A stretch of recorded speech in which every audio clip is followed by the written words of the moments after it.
À l'agneau assis sur le trône, soit la gloire, la louange, la puissance, la force, pour les siècles des siècles.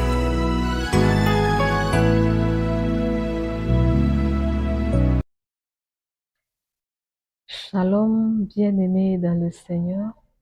J'espère que vous allez bien. J'aimerais commencer cette vidéo en disant merci à mes bien-aimés dans le Seigneur qui ne cessent de prier pour moi, qui ne cessent de m'encourager et de me donner les conseils. J'apprécie vraiment. Je prie que le Seigneur vous bénisse en retour.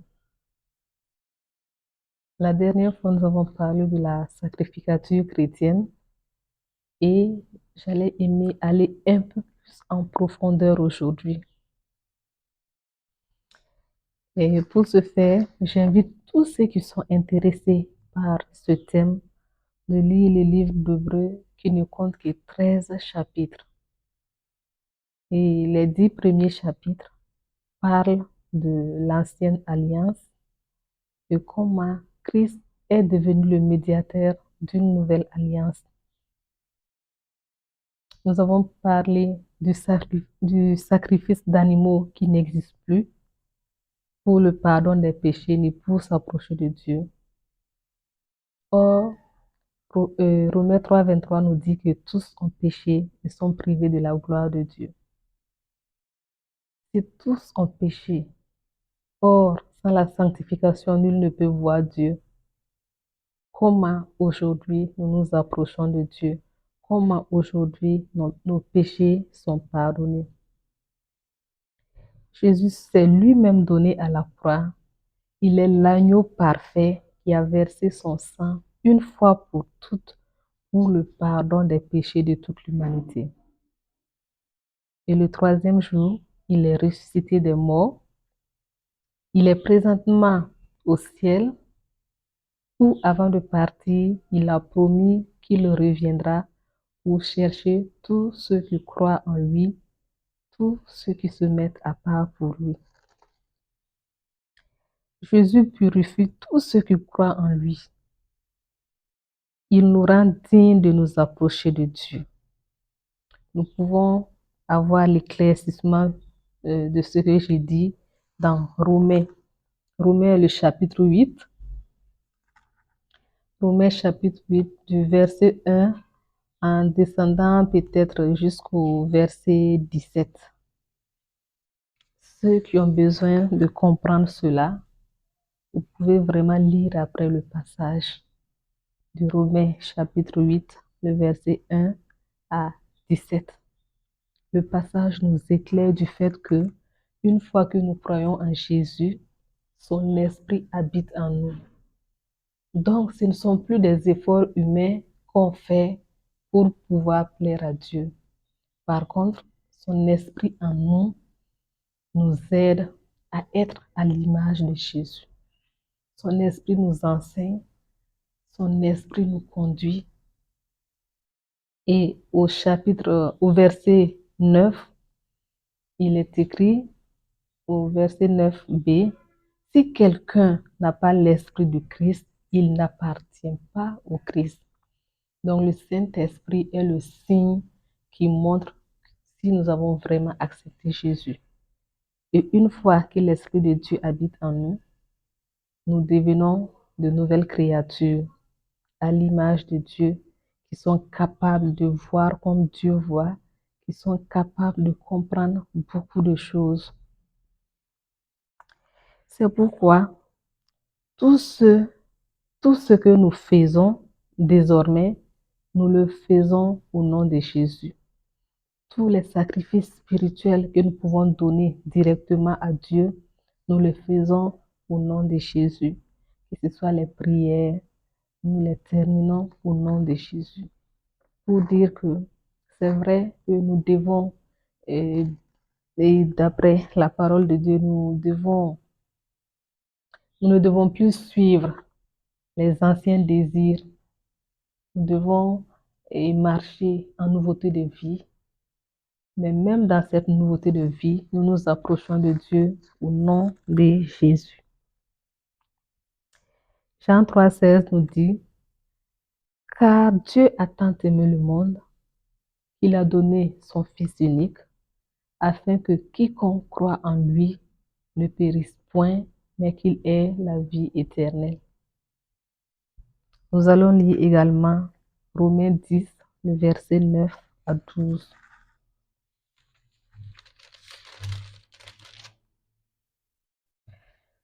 Ce passage nous dit que Romains 10, le verset 9 à 12. Est-ce que ta bouche affirme devant tous que Jésus est le Seigneur? Est-ce que tu crois dans ton cœur que Dieu l'a réveillé de la mort? Dans ce cas, tu seras sauvé. En effet, quand nous croyons de tout notre cœur, Dieu nous rend justes. Quand nous affirmons notre foi devant tous, il nous sauve. Oui, les livres saints disent, ceux qui croient en lui ne le regretteront pas. Alors, il n'y a pas de différence entre les Juifs et ceux qui ne sont pas Juifs. Tous ont le même Seigneur. Il donne ses bienfaits à tous ceux qui font appel à lui. Ce passage nous éclaire davantage l'importance de croire en Jésus, l'importance d'accepter Jésus comme notre Seigneur et notre Sauveur personnel. Je pense présentement à quelqu'un peut-être qui nous suit depuis le début et qui n'a pas accepté Jésus comme son Seigneur et son Sauveur. Si tel est le cas, et que le désir de ton cœur, c'est de croire en Jésus, de l'accepter, je t'invite à faire cette prière après moi. Seigneur Jésus, je reconnais aujourd'hui que je suis un pécheur et que j'ai besoin de ton pardon.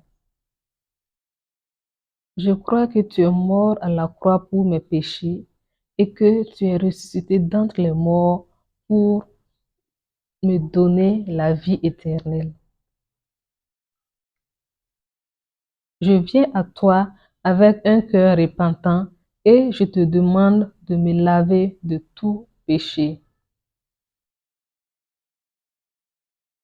Je t'invite à entrer dans ma vie, à devenir mon Seigneur et mon Sauveur. À partir de maintenant, je veux te suivre, te servir et te faire confiance.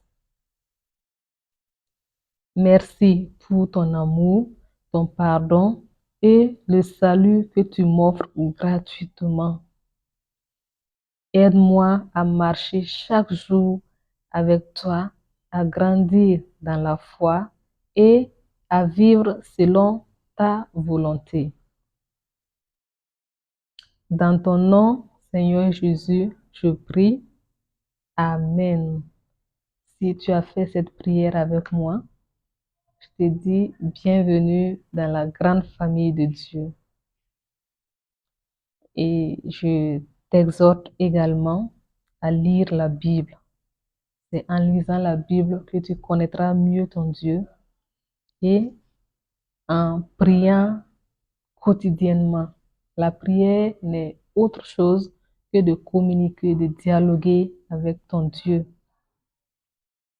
Je t'invite également à rejoindre une communauté évangélique où la parole de Dieu est enseignée. Cela te permettra vraiment de croître dans ta foi, dans ta connaissance du Seigneur. C'est tout pour la vidéo d'aujourd'hui. Je vais y mettre fin pour que ça ne soit pas trop long. Dieu voulant, la semaine prochaine, nous allons aller encore plus en profondeur. Merci de me suivre jusqu'ici. Merci d'aimer. Merci de partager si ça vous a fait du bien ou aider d'autres personnes. Demeurez bénis.